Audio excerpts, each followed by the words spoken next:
in Salt Lake. That's unheard of. We played out at this place called Willow Creek and had the best day. We pulled in and I was so excited because our piano player, Van Rens, back here, he's our band leader as well, kept saying to me, the weather's not going to be good enough, we're not going to do this. I said, we have to. We have to. Because I had an eagle on the first hole.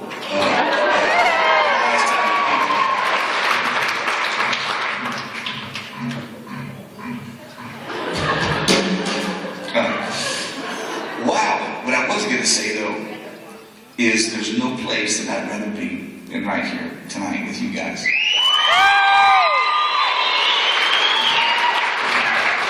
Somebody in the mind said, yeah, right.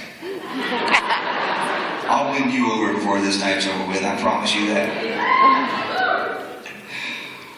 You know, we have played, you know, this year, and we played for tens of thousands of people, and it's really a rush to do that.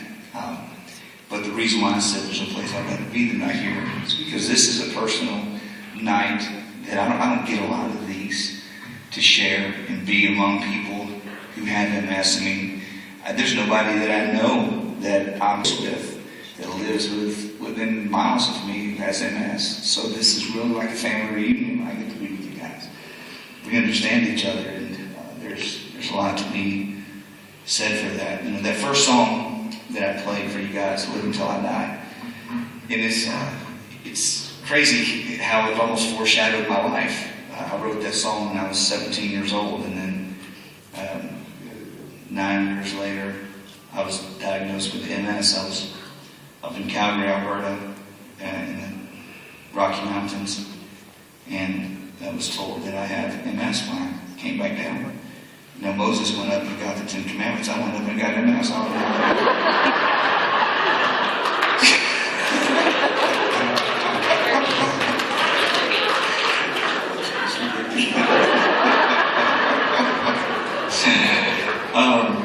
You have to laugh at this stuff sometimes, don't you? Come on. I mean,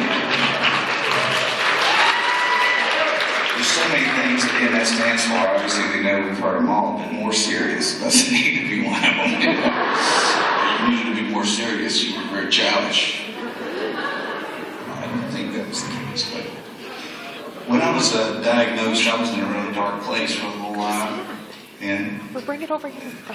The reason why I come out here tonight, and we only do a handful of events like this, and I wish that we had time and did many more, but we make the best of our time and schedule. We have to work for a living just like you guys, but the importance of this to me is to share my story, and hopefully it inspires somebody out here tonight. I sure hope that we all can inspire each other, but I'm sure there's some newly diagnosed people here. How many have been diagnosed in the last 2 years?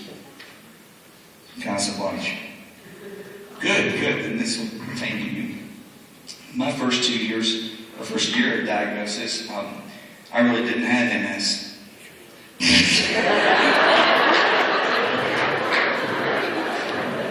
Now they got that wrong. Some other guys MRI, they were like, I don't know what happened. That wasn't me that did that spinal tattoo. No, sir.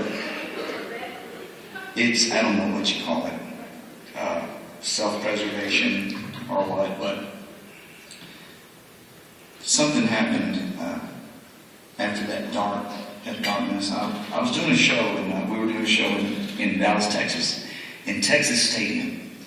And it was a country music concert with us that night. It was 43,000 people in attendance for the show. And you would think that a guy would be really excited about that.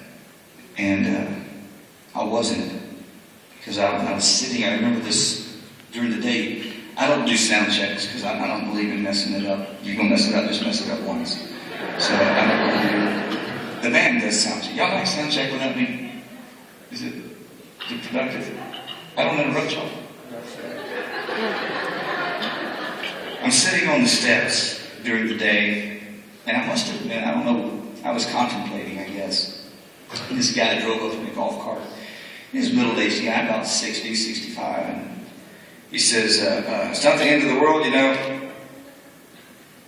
You know, looked up at him. I'm a really nice guy, 100% of the time. And for some reason, it just caught me in a really weird way because I had been diagnosed with MS, I don't know, for maybe 5 months.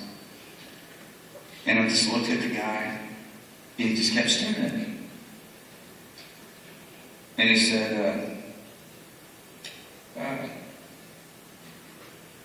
you know, he said, whatever it is you're thinking about, he said, it's not that big a deal. And I said, how did you know?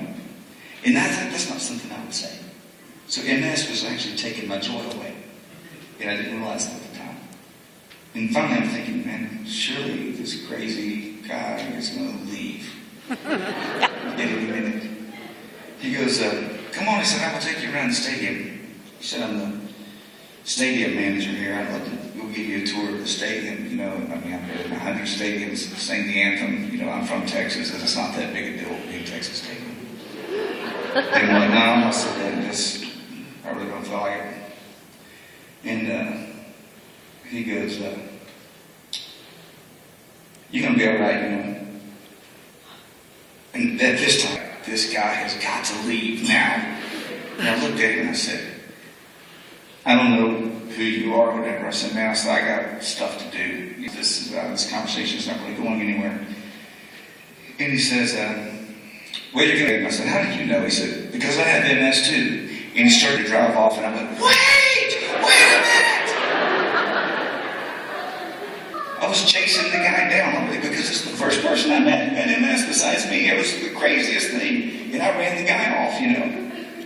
So he waited for me actually, and I got in the car. And he goes, you're going to be okay. And I said, well, the doctor who diagnosed me told me that I was going to be in a wheelchair in 4 years and then I would be dead in 8. And he goes, nah.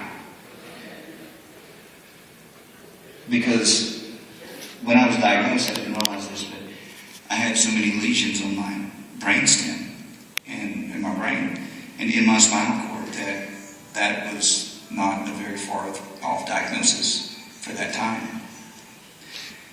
But hearing those words, you're going to be okay, was the biggest relief. And I want to tell the folks who are newly diagnosed, I'm going to tell you this, in this day and time where we are, you're going to be okay.